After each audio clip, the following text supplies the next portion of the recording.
There it is. I see it. All right, Kathleen. All right, you ready? Ready, yep.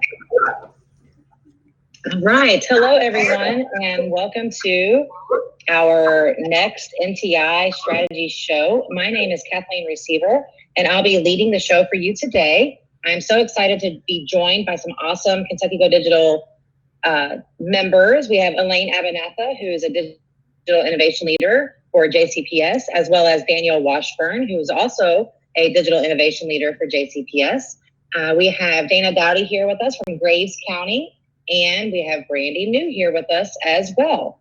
And we cannot forget Adam Watson, our expert panelist, digital learning coordinator in Shelby County. So hello to everyone. We're so glad that you're joining us today. Dana is going to be taking questions from our YouTube live chat. So make sure that you drop in there and introduce yourself, as well as let us know what county or what state that you're from. And if you don't have the chat capability, make sure you log into YouTube while you are there so you can click the subscribe button, and that way you'll be able to ask us questions.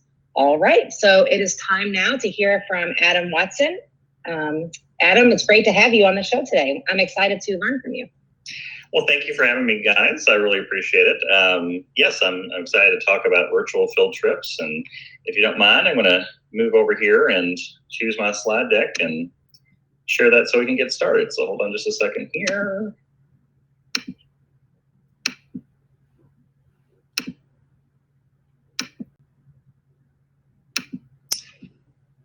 All right. And if at any point we have technical snafus or anything, just you all let me know as I continue here. So again, welcome. Thank you for coming to KY Go Digital Live. I love to create, connect, and share. And this is a great opportunity to share and hopefully from your discussion live on YouTube, but ask some questions or share some tools that are similar that you could help with. So once again, I am the Digital Learning Coordinator of Shelby County Public Schools. I've been at Shelby County for about 6 years as their digital learning coordinator. This is my 15th year in education, and what a year it is, right? This is exciting times that we're in right now. Before I was at Shelby County, I was a classroom teacher, a high school English teacher to be exact, and spent 9 years doing that. In Shelby County, we are one-to-one with mostly Chromebooks. We have been one-to-one K through 12 since about 2016. Our first non-traditional instructional day, which we called Snow Go in Shelby County, happened in January 2017. It's been a great journey. We've been using some of those things that we've learned along the way with Snow Go for our current situation with NTI. With that in mind, I have a NTI resource doc that we're using at Shelby County Public Schools that I've helped curate. And certainly have had some great Shelby County people contribute and help add to. All these things, of course, as far as links as I go along, will be shared afterwards when the slides are shared. So I guess I should point that out. I do have two daughters, an elementary daughter and a high school daughter. They attend school differently than where I work.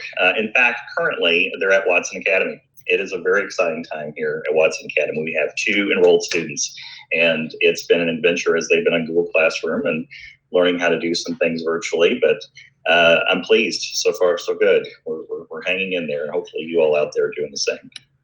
I want to say here that as far as the theme for today, all the things that we're going to talk about and that I'm going to share, the theme I'm going to try to hold to is that they're free, or mostly free, and that they work on most devices. I try to use Chromebook, again, as I said, at Shelby, K through 12, Chromebooks is mostly our student devices. I try to use Chromebook as kind of the pedestal to hold up the devices to and say, if it works on a Chromebook, it'll pretty much work anywhere. And to the best of my knowledge, these things should work fine on those devices, much, and in many cases, tablets and other things as well. But that is the thing that I'm shooting for as we share some tools today. Before we go into actual tools, I really want to talk first about where does a virtual field trip fit? Because we're not just talking about tools today, we're talking about strategies, right? So with that in mind, let's talk about some things. The main thing here I want to impress upon you, for those listening out there, is the idea that we want the virtual field trip to be something that integrates into a lesson. It shouldn't feel like an additional thing or an extra thing or an icing on the cake kind of thing.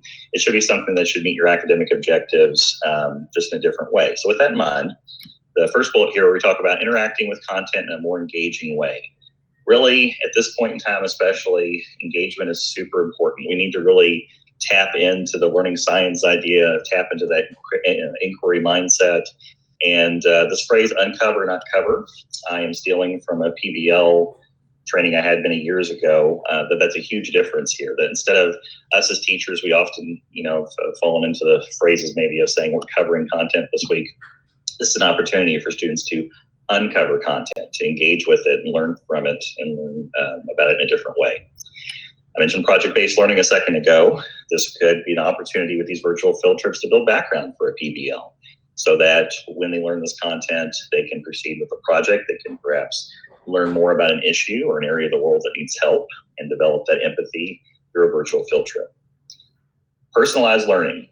You can do that in multiple different ways. First off, as a teacher, you might be facilitating and knowing that this kind of field trip might fit better for where a student's at or where they're going versus a different field trip opportunity for another. But in general, it's just really also giving voice and choice. It's the idea that you could give different tour options for students to choose based on their passions and interests, or perhaps they all go to the same tour, but they still have some voice and choice and decisions to make about what they want to talk about or reflect on. For example, they go to an art museum as a virtual tour, and then they choose their own piece of art that speaks to them in order for them to analyze and reflect upon it. And reflection, as I already mentioned a few times throughout, is huge here. So at the very minimum and at the very easiest, really a student can experience the virtual field trip and they should have some kind of moment or opportunity in a journal entry or a paper or whatnot, a short response. How has your perspective changed? What is it that you have experienced in a virtual field trip that has changed something that you want to share? So next big thing about virtual field trips is making some decisions, especially as being a facilitator of learning. And so you have to make that choice of whether it's going to be a guided or independent experience and whether it's going to be live or screencast, which is really just another way of saying it's going to be recorded and shared at a later date or a later point. So walking through that a little bit. First off, keep in mind that as far as guided versus independent. So there is the opportunity, of course, that you can simply hyperlink in a place to go for a student or several places to go. That's easy peasy. But this also could be a guided experience. And depending on your district and your situation, you might be using Zoom, Google Meet, Microsoft Teams, whatever the teleconferencing software that you may be using. It could be an idea that you as the teacher at a certain point in time is saying, hey, everyone, join me. I am going to guide you through. And as the expert of the content, I'm going to narrate and point out some things along the way as we go. So that's that guided experience. As far as live versus screencast, live, obviously, again, if I was a teacher facilitating the learning. But the second part of that is really to think about whether you're recording or doing a live experience. One thing that I really want to point out is that depending on the type of thing that you're sharing, your teleconference software might buffer and it might stutter a little bit, especially when it comes to video. Sometimes computer audio, as you're playing it, may sound different or may not even work on the student side. So, and all these things are dependent on different things, such as the settings inside of your teleconference software. So a word of wisdom, especially maybe before you present this in front of 30 or 100 students, take a second to practice it and see what the finished result sounds like, or have a friend kind of play the student role and say, hey, how does this sound and look like on your side as I'm talking and playing these different clips, or going through different website interactives that have sound with it. So all those different things are things to look out for as you record or perhaps guide the experience. All right, I'm going to move on and start with our first tool. And I should stop here and say that if there is a really burning question that's coming from the background, don't hesitate to kind of yell out, guys, and let me know.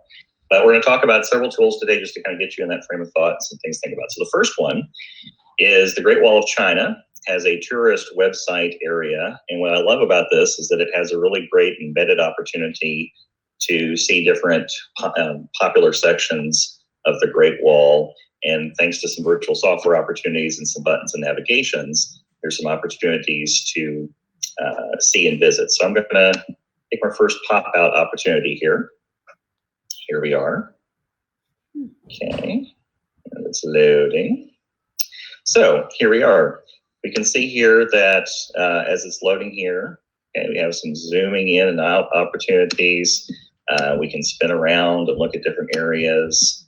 And again, depending on the different section, whether you can go up or down or whatever, you can go make this full screen. it's just nice to see kind of a panoramic opportunity to see this particular landmark, which is a little bit more engaging than just reading about it or seeing a still picture. You can see now it's just doing an auto thing where it's just kind of panning around. There's lots of websites that probably go with some major touristy kind of destinations around the world, museums for that matter. So just a thought, as far as if you're a teacher and you're looking for a particular area that goes along with particular content in the moment of your lesson planning, you may just start with that Google search or the search engine search of finding to see if the tourist site or if the museum has built-in virtual navigation or tour like this does. Making that go back. Okay, our next one that we're going to talk about is Google Arts and Culture. This has been a huge undertaking by Google to really try to digitize a lot of different stuff. And along with that, they have a particular tool called Street View that kind of goes with Google Maps and those kind of things that enables you to take some virtual museum trips as well. And sometimes those things kind of sit side by side. First thing I'll point out is that the link that I have here, I'll just go ahead and let this pop out, is nice because Google Arts and Culture is artsandculture.google.com, but this particular link takes you straight to an area of the different museums, different areas around the world that Google's done some digitization and some opportunities to share their resources. So good little link to kind of scroll and see those different type of opportunities. There is a mobile app, and that may be an opportunity for a student's device or possibly if your students have tablets. There's one for Android, one for iOS. The only issue is that kind of caveat emptor, buyer beware. I mean, the apps themselves are free. The issue is that I've played around a little bit with both of these, and sometimes you just have to have some patience. Some of the things load slower than others. Sometimes it kind of bugs out and you have to restart the app. To be honest, I was much more happy with the more stable website inside of a browser laptop version of Google Arts and Culture than the apps. But that's just Adam Watson's opinion, and your mileage may vary, but just giving you a heads up as far as you try them out. That said, I do want to give an opportunity here to see what it's like to, oops. Nope. Go to the Starry Night here as an opportunity, and I'm sorry, I am having some issues here. Go here. All right. So Museum of Modern Art has a collection of different items. And so I'll show you that if you go to Starry Night, you have some things that are interesting. So first off, here is the painting. But the great interesting thing is how much you can zoom in. You can really get really close as far as that. I'm just playing with that a little bit as far as, there we go. Look how very detailed you can get into the picture to see. And that's a great opportunity for, again, students to really examine and analyze a piece of artwork and, see what observations and things they discover and find about that. In addition to that, many of these things, because it's in MoMA, if I click the Street View, I'll have an opportunity where I'm seeing the painting as it hangs inside the Museum of Modern Art. And the great thing about this is that I have some opportunity to navigate around the space virtually as if I'm walking the actual gallery. Again, great opportunity to experience something like this in a virtual way and take a walk around the gallery, at least in the virtual space. I'm going to go away from that and go to our next one. Boston Children's Museum. There are, again, I'm sure many museums that have different virtual opportunities. This one in particular, from different things that I saw online, it popped out, and this is a good one. Again, if you click on the link, thanks to Google Street View, this is embedded inside of the Boston Children's Museum site. And the nice thing about this is, it really feels like you just walked in to the entrance to the museum. Here you are at the ticket line, right? And as you click through, you're walking around, checking out stuff, different opportunities. Should I go this way? Should I go that way? Here we are approaching the gift shop. So look, you can virtually shop for free. That's pretty nice. You get the idea. So the idea of it is you can do those things. It allows you to go to multiple floors inside of the museum. this is a really well done version of a museum that's virtually created that space for others to visit. So, and no lines either, Adam. No lines to wait. No lines, and it's completely empty. It's a little bit, maybe it's a little bit disturbing, but it's like after hours access. So I think that's pretty great. Moving to the next one. So there was Travel and Leisure Magazine released some articles recently, and this is the first of two that I'm going to point out as far as being hyperlinked here. They put together some virtual places that you can visit. I really like this article. It has 12 different museums that they mention and highlight in their article. This is one of my favorite because it gives the idea of what a virtual space might feel and look like a little bit different than just like the Google Street View that we've seen in the last couple of examples. So their particular British museum website has a virtual space that lets you think about things in terms of a timeline, so the collections in terms of the timeline, and also in these 5 different strands that you can look at and examine. So this is a good opportunity to see how sound is going to work on our production here. Takes a second to load. You're going to have an explosion sound. It's going to be very exciting. Everyone's going to wake up. Shake it, shake, shake. Blow up. Okay. And then as it forms, you're going to have a timeline that you can move up and down in and kind of move all around. So here we go. Kind of reminds me of Guitar Hero a little bit. I feel like we're going to start playing some music and like rip out some chords here. But okay, so there's our explosion. That was delayed. A little tingly sounds. We're moving up and back and forth using our arrow keys. Going up and down the timeline. We can kind of swirl around. And if I click on a particular thing here, there's a serpent mosaic, find out more. It's going to have the picture. It's going to have maybe some audio to play, related objects, text to read. So again, it's virtual, but it's a very unique virtual space, and it's a great interactive opportunity to explore. So that is the British Museum, guys. Make that one go away. This, I have to say, was a really exciting find. First off, I have to say that in Shelby County, as with many districts that are out there that are listening or going to be listening, you probably have agricultural students or agricultural programs. And right now, trying to find resources for that might be interesting. But here is a Canadian farm site that is available. And the thing that's nice about it is that in addition to just information by exploring the site, they've got some great YouTube 360 videos. When I did a little screenshot, and this gives you a little idea of the different things you can look at: grain farm, sheep farm, dairy cow, and so on. I had to say that when I said mink, I said, "Oh, mink farm." it made me instinctually like, I don't know how I feel about a mink farm. So one of the things I point out in this bullet here is that maybe this is an opportunity to explore, to learn facts. This website, not surprisingly, really leans on the fact that they have very humane practices and what they do about it, but still, it could be an interesting opportunity to learn facts in order to make an argument or a presentation on, how modern farming is or isn't humane. What can we do to make it more humane? Debating some kind of position based on that. So I just offer that up as far as how this website becomes more than just a fun thing to kind of click and go around. Also, it's available in English and French. Oui. So if you have a French language teacher who's like, man, I would love to do something a little bit different, and yet they're experiencing language too, then this might be an interesting opportunity to learn the French word for cow, which I think is les mou. I don't know. Anyone can speak up for that, but I think that's what I'm going to go with as far as the French word for cow. Yes, it's les mou. Les mou. Oh, beautiful. Again, it's just going to be an interesting opportunity for you to experience firsthand what it might be like, good, bad, or indifferent, as far as trying to play a 360 video and a live streaming experience or something you're recording later. But I'm going to go to the pigs.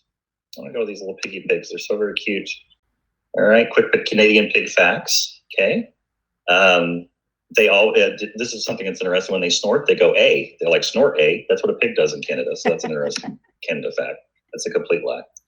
We're going to go here. I'm going to go to the 360 Canadian pigs. It's going to load up on YouTube.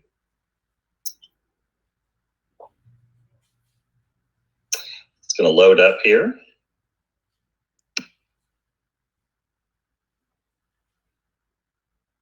See how I'm swiping around?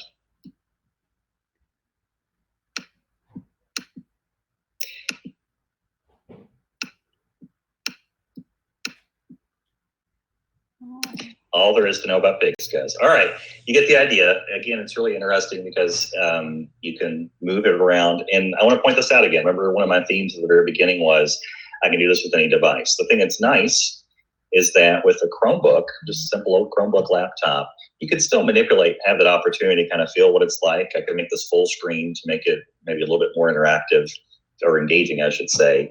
Of course, this would be fantastic if kids had Google Cardboard or some kind of other VR headset or something like that, but they don't have to. You could watch the video and manipulate it without having all those accoutrements. And we talked about, the other day, we talked about Ed Puzzle. And so since that's a YouTube video, you could pair that with Ed Puzzle. So that would be cool. Very nice, exactly. So it would stop every now and then and it would be engaging and interactive, so they could stop and ask a question or do a short answer. I love it. Thank you, Elaine. That's perfect. All right, so Farm Food 360. We're moving on. So there was another Travel and Leisure article that talked about 5 national parks that, again, partnering up with our friends at Google, they did some virtual interactive experiences. I really got sucked into these. I'm going to pick one just to kind of demonstrate and talk about, but all 5 of them definitely have some interest of engagement, again, depending on whether you're looking for some geology-related stuff, some biology-related stuff. So it's definitely worth a check out. But the one that I'm going to talk about is for Carlsbad Caverns National Park.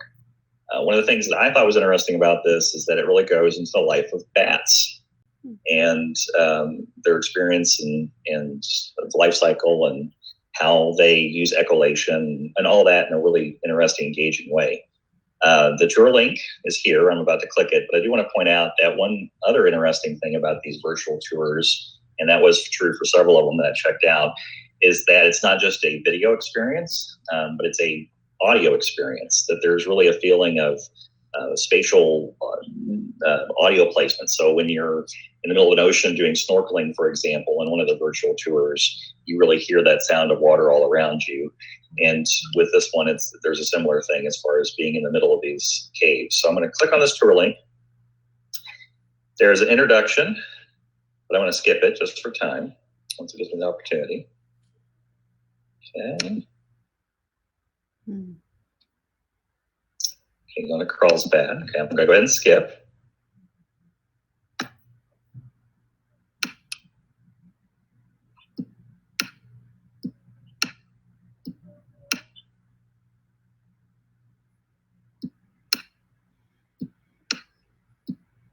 I definitely wouldn't mind bats this way, since they're not going to like fly down and swoop at you. No, right? It's safe to see the lovely little bats. So in the upper right-hand corner, I had a little introductory video that was playing. You can replay it or you can pause it, which is what I was trying to catch there. But you can see that as you move it around in 360 spaces, I was doing for you, that there was different icons where you could click and kind of explore it from there. So first off, we're just kind of getting a view of the surroundings in that 360 panoramic way. I'm going to go one step further. I do want to kind of check out these flying with thousands of bats, because that's what Elaine wants to do. She told me this is her lifelong dream, is to fly with bats, to be surrounded where they're just inches away from her face. So let's experience life as a bat.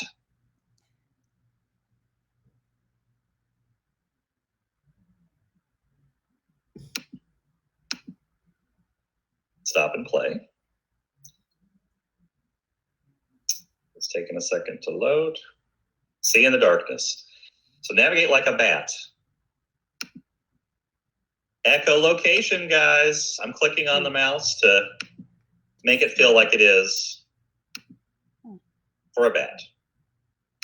All right, I'm stopping that there before anyone gets creeped out. So again, great opportunities. It's not just the 360 part, but it really, it makes the student lean forward to inquire, to explore, to click, to look around and experience instead of just reading about the content, which again is part of our point here of really getting the engagement level up.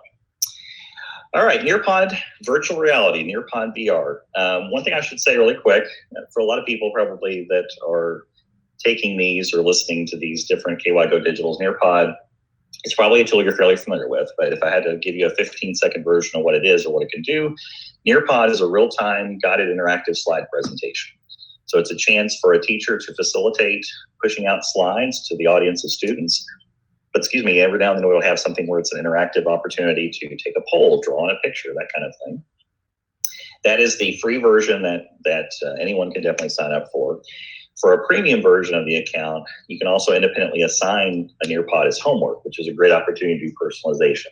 Like many right now in the world, Nearpod are offering some opportunities to have a premium account till the end of the school year, and you can therefore experience this way to independently assign stuff for homework. I'll leave it at that. But the thing that I really love about Nearpod is that, the presentation thing is pretty fun, but they also have specific Nearpod VR virtual reality modules.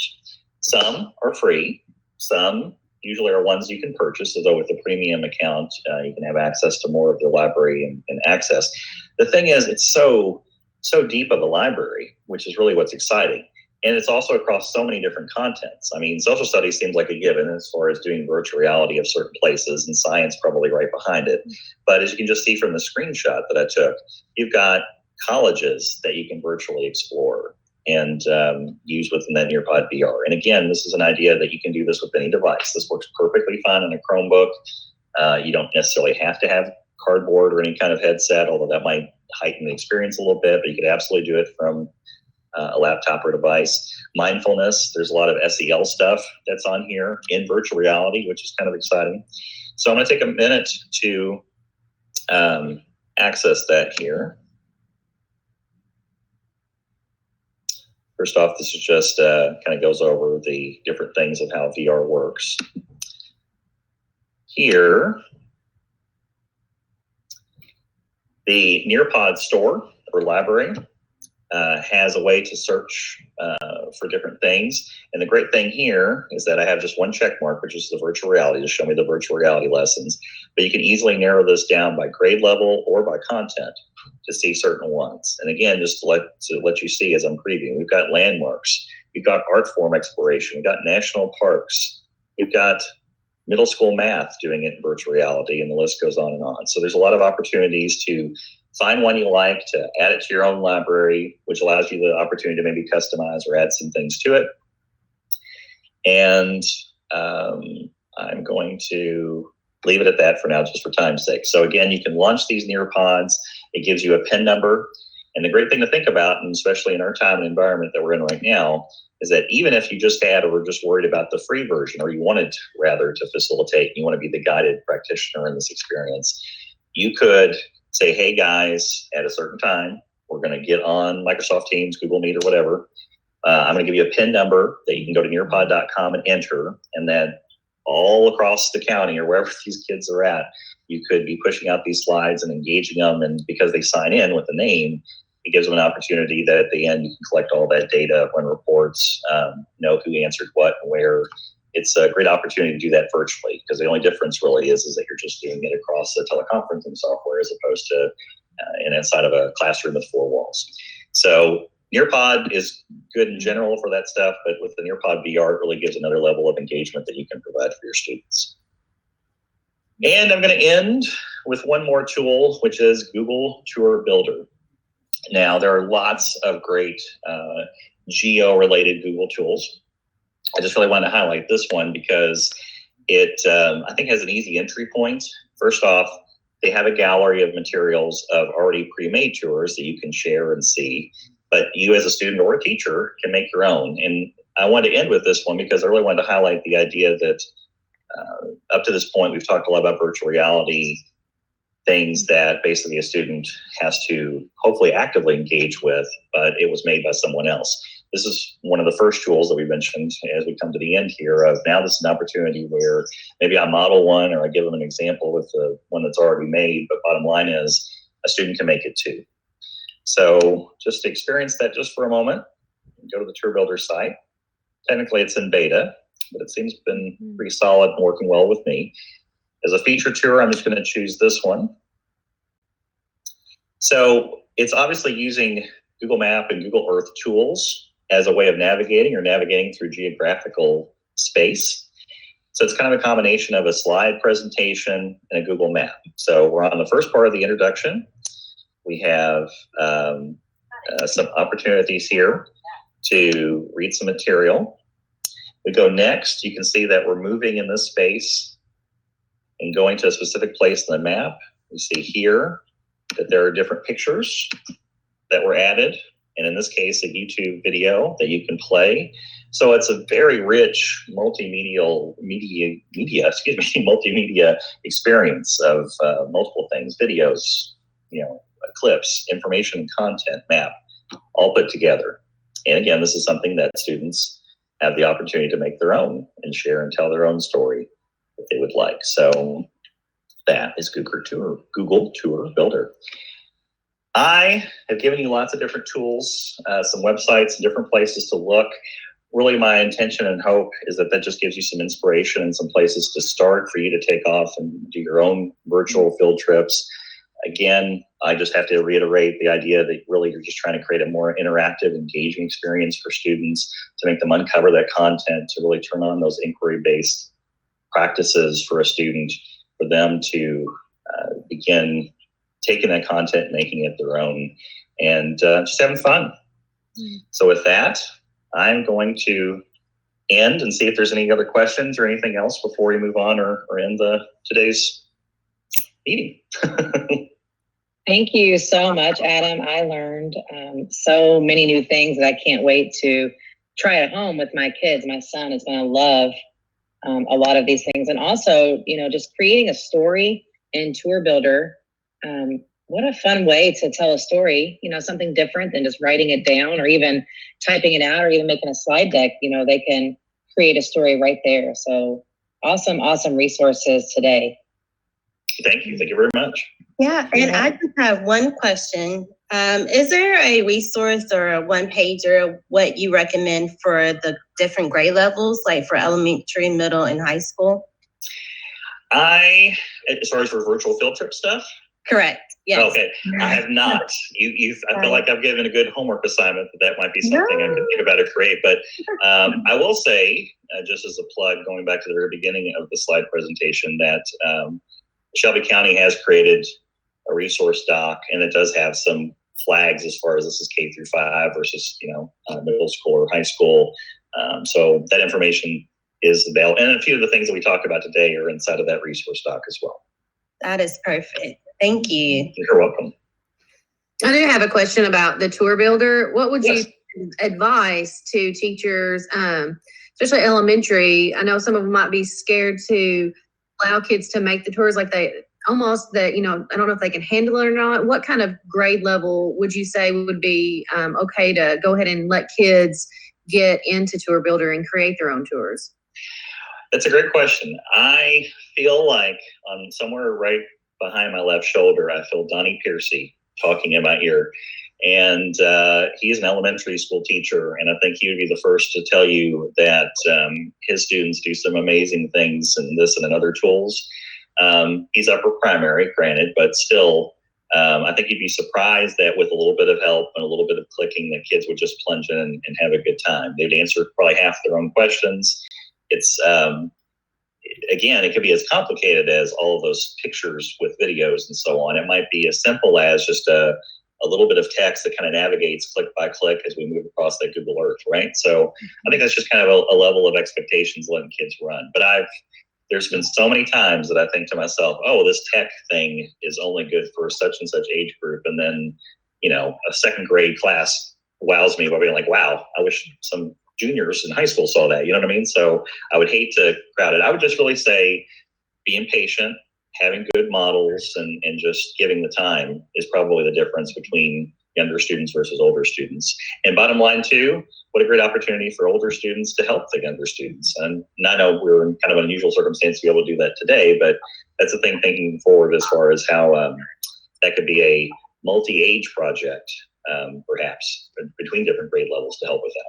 And the fact that now we have choice boards are going out, you can just have the students that want to take that opportunity to explore, give them those choice boards.